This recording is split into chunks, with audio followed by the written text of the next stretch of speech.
अध्याय 7 श्लोक 14 भागवत गीता। देवी हि एषा गुणमयी मम माया दुरत्यया मम एव ये प्रपद्यन्ते मायाम एतां तरन्ति ते। अनुवाद: यह अलौकिक त्रिगुणमयी मेरी योग माया से पार पाना बड़ा कठिन है, परंतु जो मनुष्य मेरी शरण में आते हैं वह संसार से तर जाते हैं। व्याख्या: इस श्लोक में योगेश्वर श्री कृष्ण प्रकृति को वर्णित करने के लिए दैवी, दुरत्या जैसे विशेषणों का प्रयोग कर अर्जुन को समझा रहे थे कि प्रकृति बड़ी ही शक्तिशाली है, क्योंकि वह है तो परमात्मा की ही शक्ति। इस धरती पर हर जीवित वस्तु, यहाँ तक कि मानव की भी रचना प्रकृति से ही हुई है। तो यदि मनुष्य प्रकृति से ही युद्ध करेगा तो वास्तव में वह स्वयं से ही युद्ध कर रहा होगा तथा ऐसे युद्ध में उसकी पराजय निश्चित है। इसीलिए योगेश्वर श्री कृष्ण अर्जुन से कह रहे थे कि प्रकृति से युद्ध करना दुरात्य है, कठिन है, किंतु कठिन नहीं भी है। यदि मनुष्य मेरी अर्थात परमात्मा की शरण में आ जाए। परमात्मा की शरण में आने का अर्थ होता है दिन रात परमात्मा को भजना। जब भक्त कहता है कि हे परमात्मा, अब सब कुछ मैं आपके हाथ में छोड़ रहा हूँ, कृपया मेरे जीवन की नैया को पार लगाएं।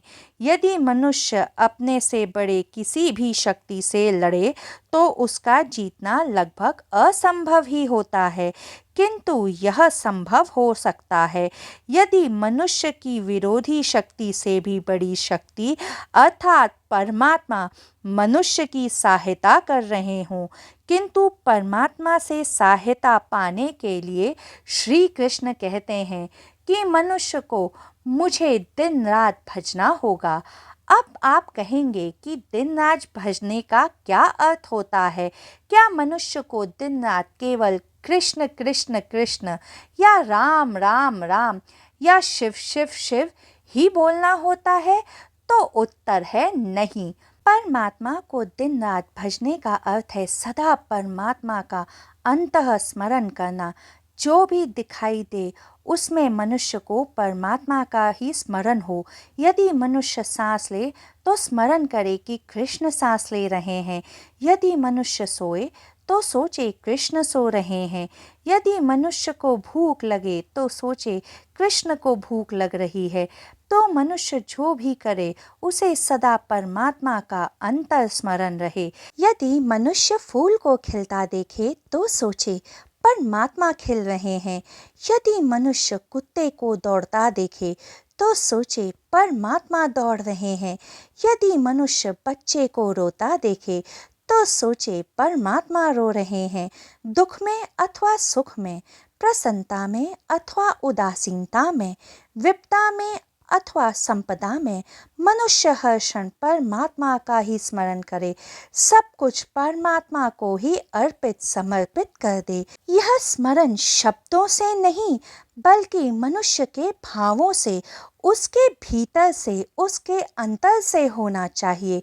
आपने सुना ही होगा कि where focus goes energy flows, अर्थात जहाँ मनुष्य का ध्यान जाता है वहीं उसकी ऊर्जा चेतना प्रवाहित होती है। तो यदि मनुष्य दिन रात परमात्मा का ध्यान, परमात्मा का ही स्मरण करेंगे तो उनकी ऊर्जा, उनकी समस्त चेतना परमात्मा की ही ओर बहना शुरू कर देगी। हम इसे सरल शब्दों में कह सकते हैं कि मनुष्य का ध्यान, उसका स्मरण, उसकी ऊर्जा, उसकी चेतना का निर्देशक है। किंतु यह ध्यान, यह स्मरण केवल शब्दों से नहीं होना चाहिए, क्योंकि बिना भाव के बोले गए शब्द निरर्थक होते हैं, उनका कोई उपयोग नहीं होता, वह खोखले ही रह जाते हैं। इसलिए जब कोई कहे कि मैं तुमसे प्रेम करता हूँ तो सतर्क हो जाना चाहिए, क्योंकि यह आपको छलने की कोशिश है। प्रेम है यह कहने की जरूरत नहीं पड़ती है, क्योंकि प्रेम रोए रोए से प्रकट हो जाता है। इसीलिए श्री कृष्ण कह रहे थे, जो भाव से मुझे भजे, मेरी शरण में आए, वह प्रकृति के तीनों गुणों सत्व, रज तथा तम से परे हो जाएगा।